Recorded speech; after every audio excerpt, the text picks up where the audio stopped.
Welcome to part 6 of the chapter light. So आज के chapter में हम करने वाले हैं रिफ्रैक्शन ऑफ लाइट के बारे में। सो रिफ्रैक्शन ऑफ लाइट में क्या क्या है आओ देखते हैं। सो एनसीईआरटी के अकॉर्डिंग ये बोला जाता है कि light seem to travel along a straight line path in the transparent medium. So transparent medium में लाइट हमें ऐसा लगता है कि स्ट्रेट लाइन पाथ में ट्रैवल करती होगी। ठीक है, what happens when the light enter from one transparent medium to another. मगर क्या होता है जब लाइट तुम्हारी एक ट्रांसपेरेंट मीडियम से दूसरे ट्रांसपेरेंट मीडियम में एंटर करती है। Does it still move along a straight line path, क्या वो अभी भी स्ट्रेट लाइन पाथ में मूव करती है और चेंज इट्स डायरेक्शन या अपनी डायरेक्शन को चेंज कर लेती है। We shall recall some of our day to day experiences. इसको समझने के लिए हम कुछ अपनी डे टू डे एक्सपीरियंसेस को रिकॉल कर सकते हैं। जैसे कि you might have observe that, देखो इधर पर लिखा हुआ है, You might have observed that the bottom of the tank or a pond containing water appears to be raised। ठीक है, तुमने देखा होगा अगर तुम्हारे पास कोई पॉन्ड है, ठीक है, जो पॉन्ड का बेस होता है जिसमें पानी होता है वो थोड़ा सा ऊपर को दिखता है ना, रेस्ड दिखता है। क्यों दिखता है? Due to the refraction of the light, right. Similarly when a thick glass slab is placed over some printed matter, the latter appear raised when viewed through the glass slab. Similarly तुमने देखा होगा जब तुम किसी भी printed letter में, ठीक है, किसी भी प्रिंटेड लेटर के ऊपर जब तुम अपने ग्लास स्लैब को रखते हो, सो तुम्हारा प्रिंटेड मैटर थोड़ा सा रेज्ड नज़र आता है, राइट। क्यों नज़र आता है? Because of the reflection of light. ठीक है, वाई डज इट हैपन, ऐसा क्यों हुआ? Have you seen a pencil partially immerse in a water, कभी तुमने देखा है पेंसिल जो पार्शली वाटर के अंदर होती है, ठीक है, इन अ ग्लास टम्बलर। ठीक है, देखा होगा तुमने, बेसिकली तुम्हारे पास एक ग्लास का टम्बलर था, ग्लास के टम्बलर के अंदर तुमने वाटर फिल किया, फिर उसमें तुमने पेंसिल को पार्शली डाला, तो तुम देखते हो पेंसिल तुमको स्लाइटली रेज नज़र आती है ना, हल्का सा रेज नज़र आती है। It appears to be displaced at the interface of the air and water, तो ऐसा लगता है कि हल्की सी वो डिस्प्लेस्ड है तुम्हारे वाटर और एयर के इंटरफेस में। You might have observed that a lemon kept in a water in a glass tumbler appear to be bigger than its actual size। देखा होगा कभी कभार जो लेमन पानी के अंदर रखा रहता है वो बड़ा दिखता है, ठीक है। When viewed from the sides, how can you account for such experience? तुम ऐसे अकाउंट्स के लिए, बेसिकली ऐसी एक्सपीरियंस के लिए क्या अकाउंट देना चाहते हो, है ना, क्या एक इसके पीछे का रीज़न हो सकता है, राइट। ना इसके बाद बोलता है let us consider the case of apparent displacement of pencil. ठीक है, एक केस लेते हैं। कौन सा केस है? ये है तुम्हारा apparent displacement of the pencil का केस है। Partially immerse in a water, जो पानी के अंदर पार्शली इमर्ज है। The light reaching you from the portion, the light reaching you from the portion of the pencil inside water seems to come from a different direction. ठीक है, सो ये बोलता है जो लाइट तुम्हारे पास पहुंच रही है वाटर के अंदर से, वो एक डिफरेंट डायरेक्शन से पहुंचती है। जैसे कि एग्जाम्पल दे रहा हूँ, यही वाला एग्जाम्पल देखो, तुम्हारे पास ये ग्लास टम्बलर था, ये तुम्हारे पास वाटर है, ठीक है। वाटर मान लेते हैं, ये जो तुम्हारा पेंसिल था वो इनिशियली इस वाली पोजीशन में था, ठीक है, and this is your I.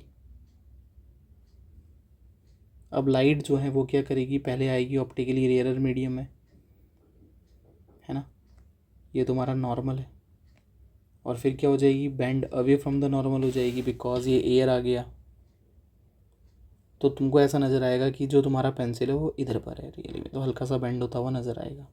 Clear है कि नहीं है? तो इसकी वजह से तुमको ऐसा नज़र आता है कि पेंसिल जो है अपनी अपेरेंट पोजीशन से डिस्प्लेस हो गई है ना। तो क्या बोलता है, कंपेयर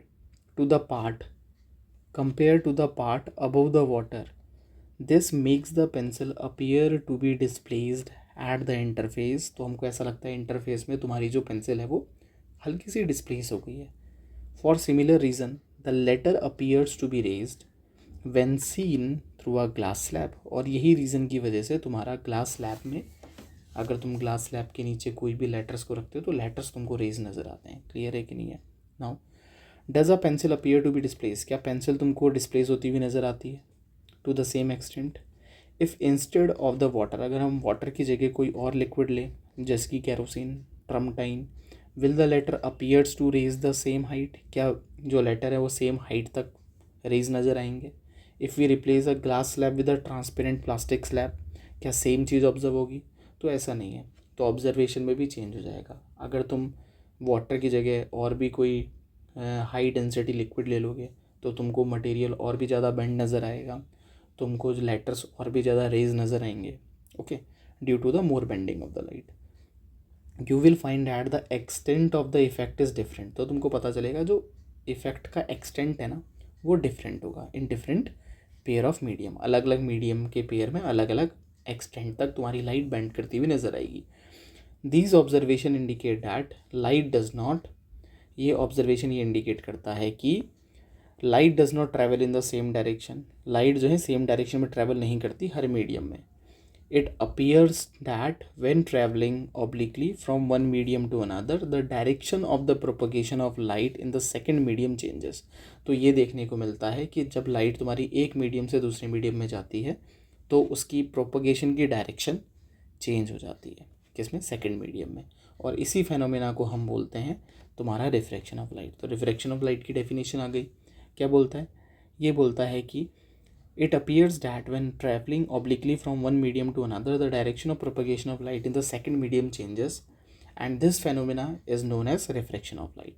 ठीक है, अब इस रिफ्रैक्शन ऑफ लाइट को एक्सप्लेन करने के लिए तुम्हारे इधर पर कुछ एक्टिविटीज़ दे रखी है, उस एक्टिविटीज़ को डिस्कस करते हैं। पहला एक्टिविटी है place a coin at the bottom of the bucket. तुमने क्या करा, बकेट के बॉटम में तुम्हारे पास एक बकेट थी, तुमने इस बकेट के बॉटम में कॉइन रखा और फिर तुमने इसको क्या है पानी से फिल कर दिया। With your eyes to a side above water try to pick up the coin in one go. अब क्या करो, तुम्हारी आइज़ यहाँ पे है, ठीक है, और अब तुम जो है एक बारी में इस कॉइन को पकड़ने की कोशिश करो। तो तुमको ऐसा लगेगा कि भाई कॉइन बहुत पास में है तो तुम उसको पहले ही कैप्चर करने की कोशिश करोगे, मतलब मगर रियलिटी में उसकी जो डेप्थ होगी वो बहुत नीचे होगी।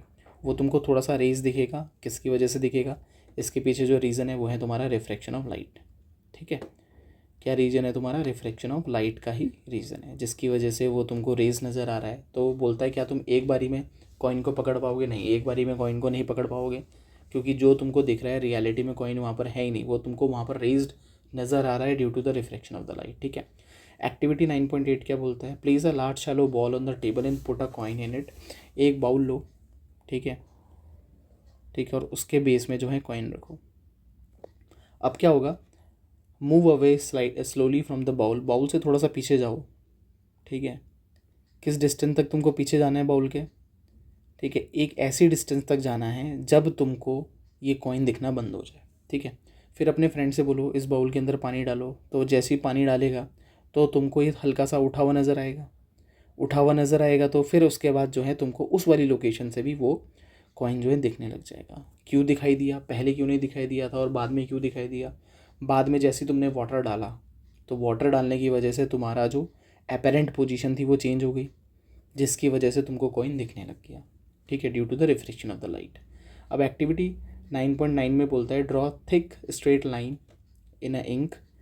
ठीक है, over a sheet of white paper placed on a table place a glass slab. अब तुमको क्या करना है, तुमने जो है एक ग्लास स्लैब लिया है, ठीक है, तुमने एक पेपर के ऊपर क्या करा है, लाइन खींची है सीधी।